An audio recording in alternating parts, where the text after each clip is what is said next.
As I mentioned before in the video, this year, 2021, at least around October and November, will mark a decade since the whole Mecha Sally situation started up. As a matter of fact, this summer will mark a decade, at least around May and into the summer, will mark a decade since the whole idea of the Sega Genesis wave or the Sonic Genesis wave or the Genesis wave period, came into reality. Now, I bring all this up because, of course, a decade ago, not only did the Genesis wave become a reality thanks to Ian Flynn, but also, like I said, a decade ago, we saw the beginning and the start of the Mecha Sally arc. Now, of course, there's a lot of us that have had our difference of opinions on it. Some of us felt it was good, it was necessary, it was something that was a change of pace that nobody saw coming. But then there are others like myself and several, as well, like I would guess Koji or Kojo, Dylan Thomas, I would assume, Lance Jokov, sorry if I pronounced that wrong, Alex Hedgehog, many of us that felt like the Mecha Sally arc was not one of the best ideas that Ian Flynn could have came up with. Now, let me be perfectly clear here, though. I've been a fan of the Sonic comic, ever since the days of Archie. Heck, I was a subscriber since about 1998, when I still lived with my dad in Oskaloosa, Kansas, and I continued to be a subscriber until it finally basically the book closed its covers, if you will, or kind of closed the door on its run with Archie Comics a few years back. But with that said, when I look at the Mecha Sally arc, again, I understand what Ian Flynn was going for. Let me make this perfectly clear. I understand what Ian Flynn was going for. All right? There had been rumors going around on the internet, even back then, through various Sonic forums, whether it was Sonic Stadium, the Fans United for Sonics at AM, FUS, the Bumble King forums themselves, which is Ian's own message board, a lot of places.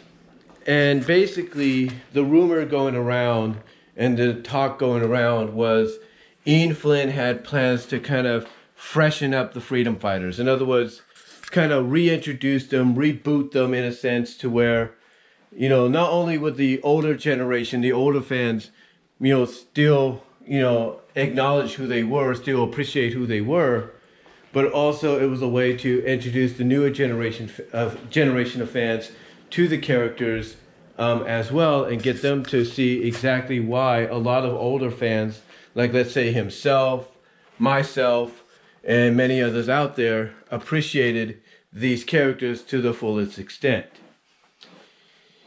So I understand that that was his plan. I understand he wanted to go that route. Don't get me wrong about that.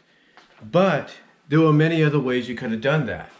And yes, I understand the Mecha Sally route that he took was one of the major ways of doing that.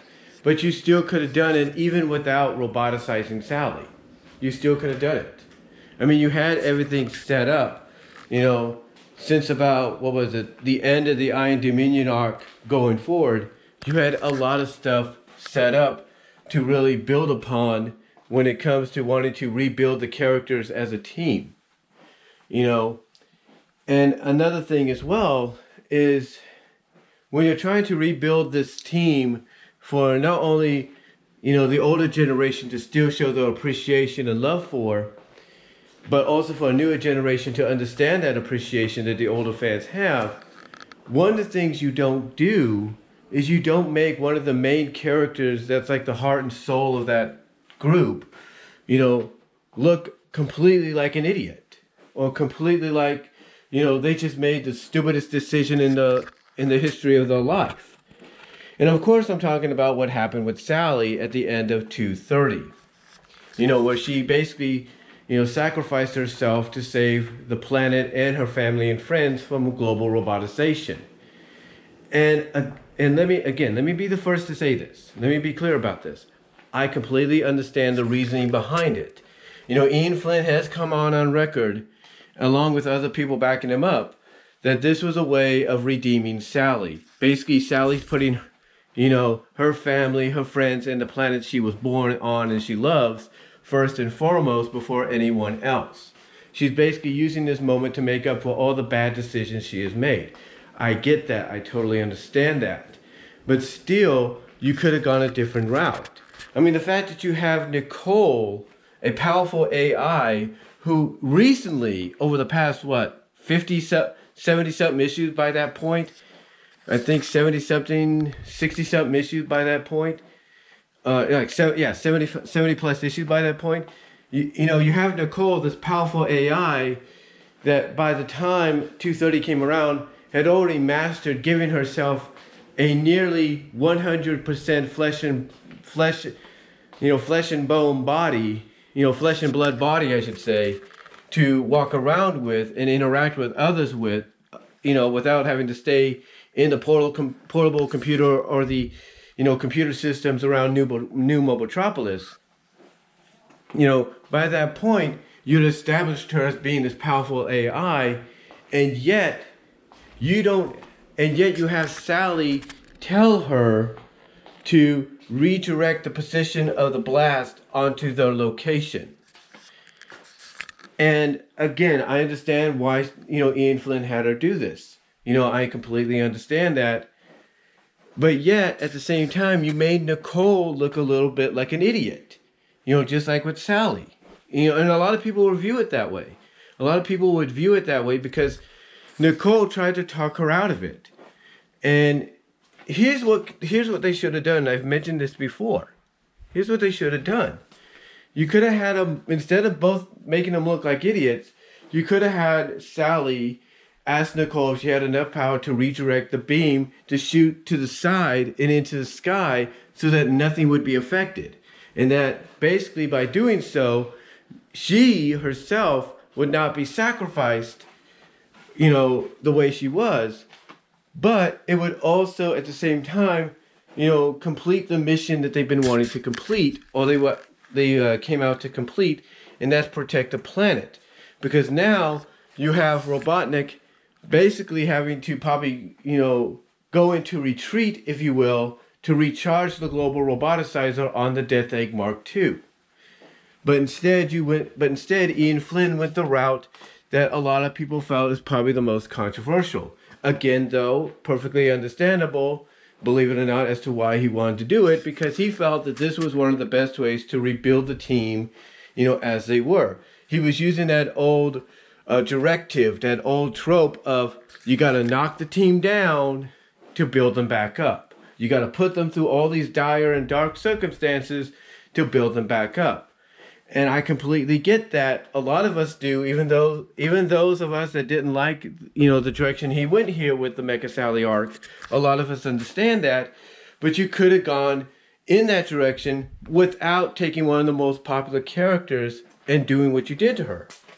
You could have had them basically redirect the beam to shoot to the side of the Death Egg and shoot basically into the emptiness of the sky, wasting a blast that's going to take hours to recharge for another shot.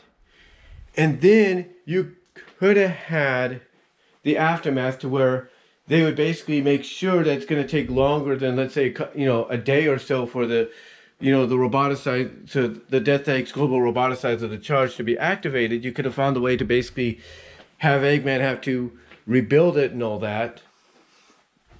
And in the long run, what you could have done is you could have had Sally and Sonic, return, kind of wounded, damaged a little bit, injured.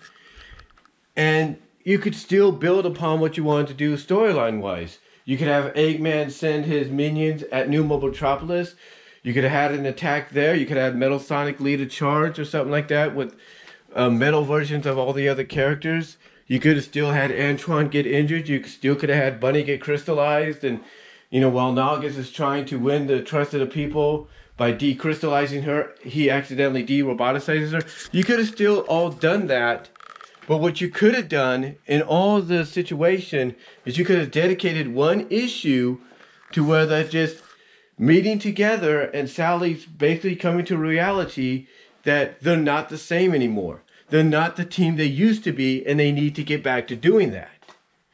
And I think, again, this is where you could have had the rebooted designs come into play. You could have had Bunny want to basically be half cybernetic because she feels, she's not, useful to the team anymore because she's no longer partially roboticized.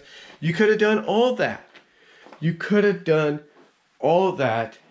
You could have done all that and still go with the same story you were planning to go with from the get-go. But that didn't happen because Ian Flynn wanted to go the route that he did. Now, like I've said, I know I'm repeating myself here. I understand why he did it. I get why he did it. A lot of us do. It was basically the ultimate way of redeeming Sally. I understand that.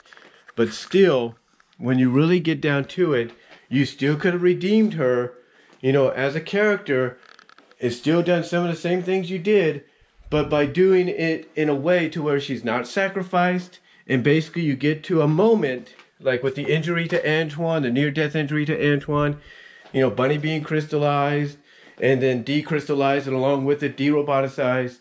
You could have had them get to that moment, even with Sally around, to the point that she finally comes to the realization that they're not who they used to be. They're not the freedom fighters of old, and they need to get back to doing that because that's who Robotnik would always fail to beat. Those are the freedom fighters that would always defeat him every time he tried to conquer the world.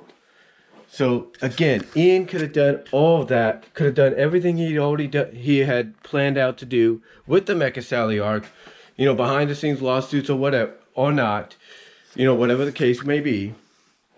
Like I say, behind the scenes lawsuits or not, he still could have done everything he wanted to do, and he could have done it without going the route he did with Sally becoming Mecha Sally. He could have done everything in a certain different way, and he knows it. But what do you guys think? Looking at the fact that this year marks a decade since the first Genesis Wave story arc began, and also will mark the decade, a decade later after the Mecha Sally arc officially began. What are your thoughts? Do you think perhaps I'm just pulling strings here, gasping at straws with, the speculations and suggestions of what they could have done and still kept things the same? Or do you think I have a point? Let me know down below. Comment if you like. I am out. Take care. Be safe.